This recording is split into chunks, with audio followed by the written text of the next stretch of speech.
Estamos en momentos positivos de Melodía Estéreo. Bueno, hoy con Anderson Javier Mojica Vargas. Si uno lee toda la hoja completa, la hoja de vida completa de Anderson Javier, pues se le va todo el tiempo del programa. Entonces solamente leemos un resumen y ahí se va también gran parte del tiempo. Licenciado en matemáticas, magíster en educación, está iniciando estudios de doctorado en pensamiento complejo. Se ha desempeñado como profesor de matemáticas los últimos 15 años, en los cuales ha tenido la oportunidad de orientar clases en el sector público y privado, desde los niveles de educación primaria hasta posgrados. Actualmente se desempeña como decano de la Facultad de Ciencias de la Educación de la Universidad La Gran Colombia, en la cual ha trabajado en los últimos años. Bueno, tiene una hoja de vida, investigador, escritor. Muchísimas gracias por haber aceptado la invitación de Momentos Positivos, apreciado doctor Anderson Javier Mojica Vargas. Doctor Germán, a usted muchísimas gracias por la invitación. Es un placer poder estar acá con usted y con sus oyentes. Bueno, vamos con la sección Las frases que encontró nuestro personaje que le gustaron y que quiere compartir con los oyentes. ¿Cuál es esa primera frase? Bueno, en particular hay varias frases que se convierten, creo yo, como en esos maestros, esas inspiraciones, esas reflexiones, esas personas, esas situaciones donde empiezan formas distintas de ver, de vivir el mundo. Y de allí me parece que lo sencillo es importante, que aquello que es sencillo comunica y transforma. En primer lugar hay una que me parece importante y es de Albert Einstein, que dice que si esperamos resultados distintos no hagamos siempre lo mismo. Y ha sido esa una inspiración precisamente para intentar hacer las cosas de manera diferente diariamente.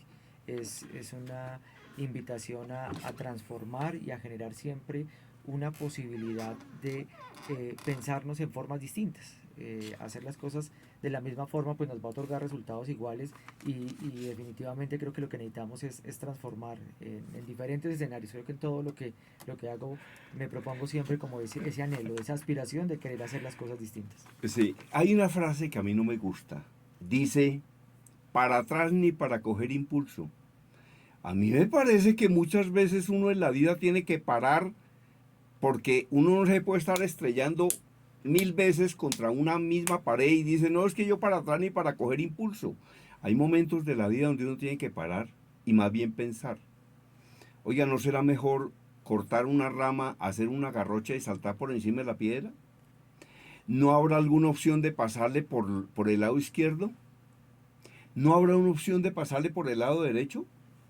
Ahora, ¿no será mejor hacer un hueco y pasar por debajo de la piedra? Pero uno no se puede estar estrellando con la misma piedra. Entonces esa frase en el sentido de que para atrás ni para coger impulso, a mí esa frase no me gusta. Yo creo que en algunos casos podrá ser aplicable. Uno realmente no es un avión para no echar reverso. Es decir, hay momentos de la vida y hay proyectos de la vida en los que uno tiene que parar y revisar qué es lo que está haciendo y si va por el camino adecuado o si de pronto no cambia la meta, pero sí cambian los procedimientos. Eso hay que hacerlo. Totalmente de acuerdo. Es negar, no hacerlo, de hecho, es negar la posibilidad humana de reflexionar, de pensar en los hechos que cotidianamente nos ocurren y que nos provocan precisamente a ser mejor persona, a cambiar esas formas habituales de hacer las cosas. Y creo que de alguna manera es negar esa posibilidad de transformación que nos acompaña. Todo el tiempo estamos con esa capacidad de aprender, aunque en ocasiones a veces pareciera que actuamos en automático, que la inercia de las circunstancias nos desplaza y creo que esas detenciones, esos saltos son necesarios precisamente para transformar, para intentar hacer las cosas de una manera distinta y si bien en ocasiones no se puede hacer de forma distinta, por lo menos pensarnos en de qué manera sí se podían hacer diferentes. Sí. Óigame, hay un programa en Caracol Radio, se llama el Club de Lectura. y lo dirige un muchacho que se llama Norberto Vallejo, y ese muchacho siempre, siempre, yo llevo años escuchando y dice lo mismo. Dice, cuando uno lee un libro, no vuelve a ser el mismo. Y cuando uno ve una película no vuelve a ser el mismo, y cuando tiene una experiencia no vuelve a ser el mismo, y cuando hace un curso no vuelve a ser el mismo. Entre otras cosas por la plasticidad del cerebro y esa capacidad impresionante de aprender, ¿no? Sí, totalmente de acuerdo. Creo que en lo cotidiano la capacidad inherente del ser humano está en el aprender y en la posibilidad que se nos otorga cotidianamente de que esos aprendizajes se den en cada una de las cosas que hacemos en el día a día. De allí que, por ejemplo, la lectura de un libro nos lleva precisamente a vivir otras realidades.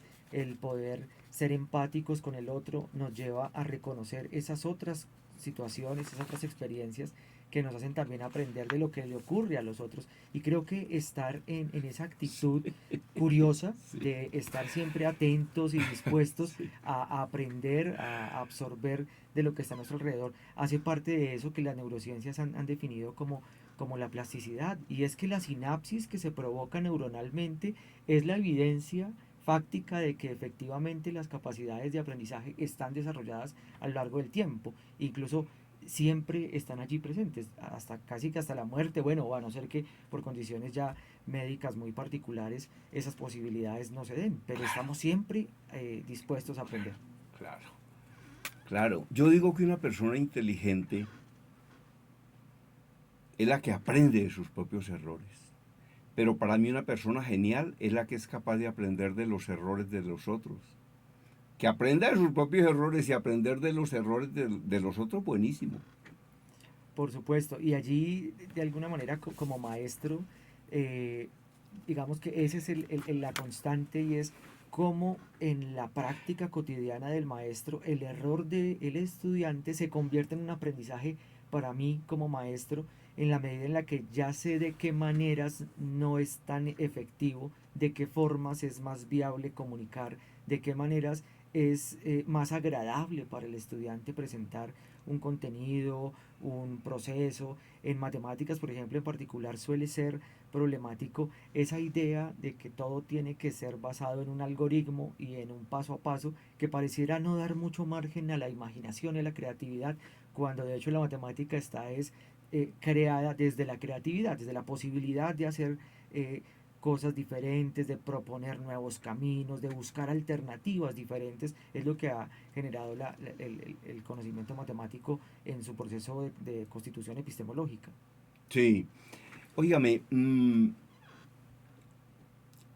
yo normalmente, por ejemplo, no hablo ni de personas ni de sucesos. Yo siempre he preferido hablar es de ideas.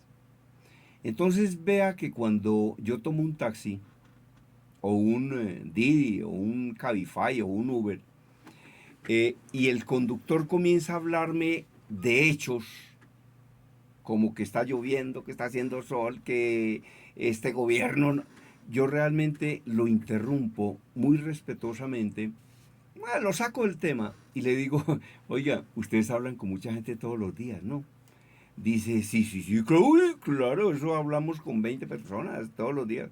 Y yo le digo, oiga, cuénteme historias, como ustedes hablan tanto con la gente, cuénteme historias de personas que se hayan quebrado o a las que hayan estafado.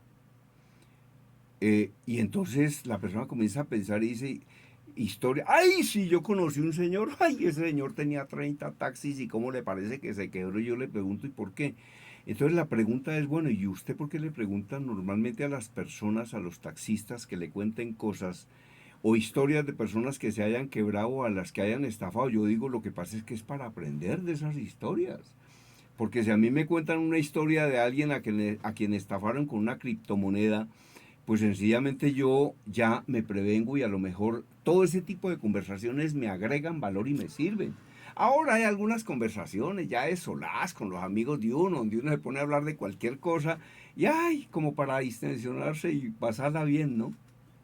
Correcto. Y creo que en esos espacios de aprendizaje colectivos, en lo cotidiano, hay un potencial enorme para lo que, por ejemplo, sucede en las aulas de clase. Es decir, cómo los maestros pueden enseñar no necesariamente desde esas instrucciones, llamémoslo así, del siglo pasado, sino que ahorita tenemos un amplio repertorio de posibilidades, de contextos, de escenarios en los cuales, por ejemplo, a propósito del debate actual en torno a la inteligencia artificial, y es cómo esa inteligencia artificial, en vez de censurarla, se convierte en una posibilidad de analizar críticamente eso que nos está contando y cómo leer esas historias de lo cotidiano, esas historias de lo que ocurre en la tecnología, tantas historias, anécdotas, situaciones que transcurren en lo cotidiano en redes sociales, que a veces pasan desapercibidas, que incluso somos usuarios constantes de todas esas historias,